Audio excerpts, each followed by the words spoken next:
When checking out and distributing laptops, make sure that you have 2 or 3 students hand out the laptops. These students should be trained on how to do this, how to take them out of the cart, and how to carry the laptops over to the students while the other students remain in their seats. These same students should be the ones who collect the laptops at the end of class and put them back into the cart. We do this because if it's a free-for-all, the kids a lot of times will push and shove and computers get dropped, and we want to protect our technology. And always make sure that the kids who are distributing laptops are carrying the laptops using 2 hands. Even if a student is picking up their computer and moving to a different seat in the classroom, they should be carrying the computers with 2 hands, because one drop from 4 feet or 3 feet off the ground can really damage your computer bad.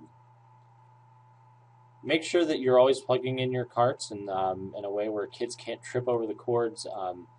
You don't want cords laying across any walkways or anything like that. So put the cart over by a plug and try to have it so the plug is behind the cart and there's no way to trip over it.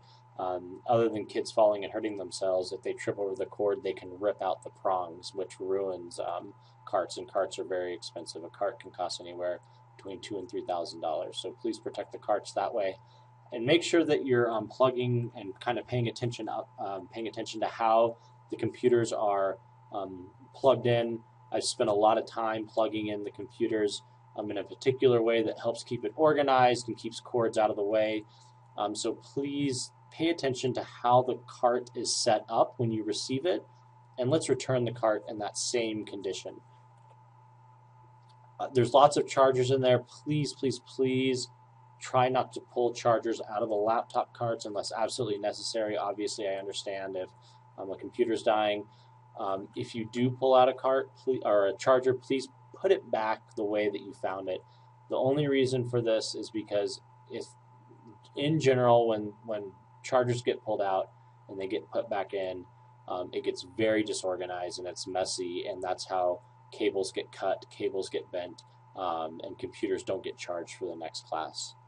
And always put the computers back in the correct spot. They're labeled with numbers on the tops. Help watch kids and make sure that they're not peeling off the stickers or anything like that, so we can remember that they go in the correct spot.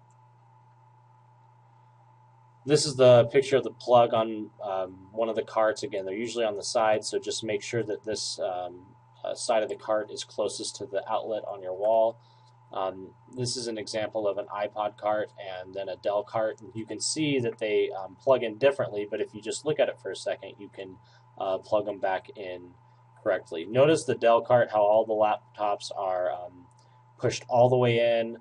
The cords are very clean. They're not in the way. They're not hanging down. And all the computers are plugged in. And so this way, when they get returned, all the computers will be charged and ready for the next teacher who needs to use the computers. Sometimes I get carts back like this. This is not okay. The reason is one, there's many computers here that aren't plugged in, which isn't fair for the next teacher because they can't use those computers because they're not charged.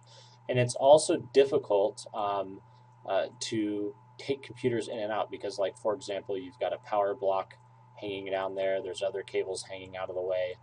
So please be respectful of our technology and help it last by just making sure things are cleaned up and put back the way that they need to. We don't want to have a mess like this when carts are returned and the next teacher goes to check it out.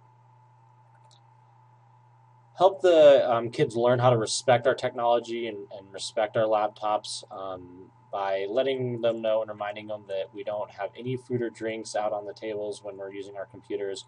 If it's possible for them to wash their hands before using the computers, that's always helpful. That way they don't get their nacho cheese, Doritos fingers all over the keyboards and things like that. Teach your kids not to touch the screens.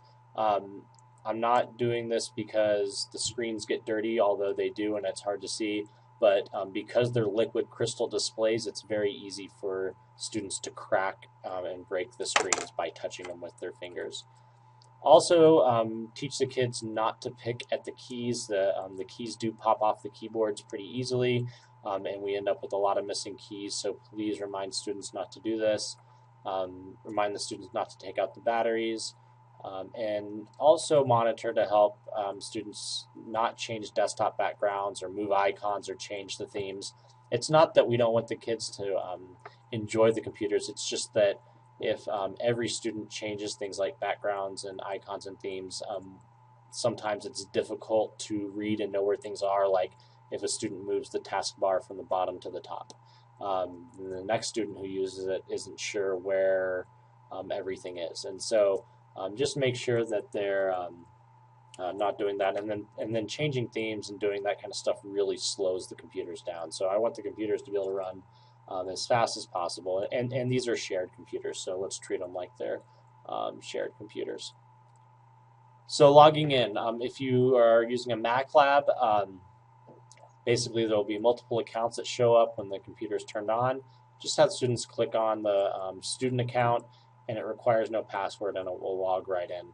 For Dell computers, you have to press Control, Alt, and Delete, just like you would on your personal, or excuse me, your district computer. They need to type in a username and password. Students must use their own personal accounts from the district. So their username is their lunch number, and their password is the 8-digit birthday. So month, day, year. So 01, 02, 1993 or whatever the birthday is. Do not use these accounts, please. The generic accounts 459 Bellows, 459 student, or any other generic account. There's a couple reasons why. One, if students create files and save it on these accounts or try to save them, it won't work. You can also not copy files from this account. So if you have a student who logs into 459 Bellows and types a 10-page paper, that paper is gone. It will not save it. So make sure they're using their own personal accounts, and I'll talk a little bit more about sharing files later. Also, if there's an issue with the computers where a student was on an inappropriate website, if they're logged into a generic account, it's more difficult to figure out which student that was than when they're logged into their own personal account. So this is totally the teacher's responsibility to ensure that all students are logging in properly. If there's an issue with the password, later there's a training that I'll show you how you can request for a student's password to be reset.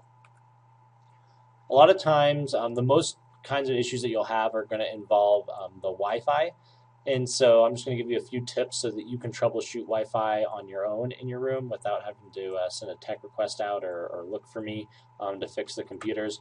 On Macs, when you're logged in, there's a little Wi-Fi icon on the top right. If you click on that, it'll search for nearby wireless networks. It might say that the Wi-Fi is turned off, in which case you just need to turn it on. But you can generally just wait until the wireless network called DPS student appears, and then you can click on that network and it will connect properly. On Dells, there's a few things you need to check. One is the Wi-Fi switch, which is on the front of the computer. Just make sure it's switched to on, not off. Once you've checked the switch, make sure that the wireless card is turned on using the software. So if you press function F6 on the keyboard, that can disable and enable the wireless card. So just make sure it's enabled. Usually, if there's a red X on the wireless icon on the bottom right, it's because the switch is turned off or the wireless has been turned off via the system software, and you need to do one of these two first steps.